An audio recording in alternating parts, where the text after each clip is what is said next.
3:10, what's our highest ambition? That I may know him. Now obviously, if this Jesus Christ stuff is not true, okay, then we can go to Starbucks or prefer beer and pizza. It doesn't matter. Because if this Jesus Christ is not true, it's all empty words, isn't it? It's meaningless.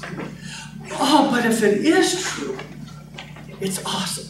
And of course, we believe it is true. And that's what we'll show you during this class. So the highest ambition in all of life is not my 401k, not my retirement plan, not even the Seahawks win the Super Bowl. You knew I had to get that in there somewhere, right? Go Seahawks. But the highest ambition is to know Christ. That means have a relationship with him. Not just here, that's included, but here. And look at 2 Peter 3:18. This is the great apostle Peter, his second letter. Not only that we know him, but what do we do after we know him? Grow. Grow in that knowledge of Jesus Christ. And that's what this course has been designed for. If you do not know Jesus Christ in this way, this class is designed that you might know him in this way. If you already know Jesus Christ in this way, this class is designed to help you to grow in that knowledge and to grow in that grace with him. So then, from this we learn it must be our chief concern to know Christ, if we don't, or B, to learn to know him even better, day by day.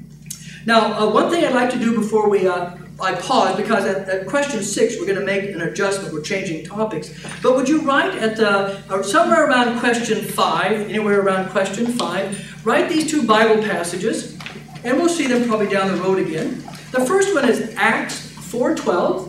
Acts 4:12. And the next one is John 14:6. And let's look those up. If you brought your own Bible, that's fine. Yeah. Acts 4:12. I'll be reading from the New International Version, which is some of those blue Bibles too. This is the great apostle Peter in Acts 4:12.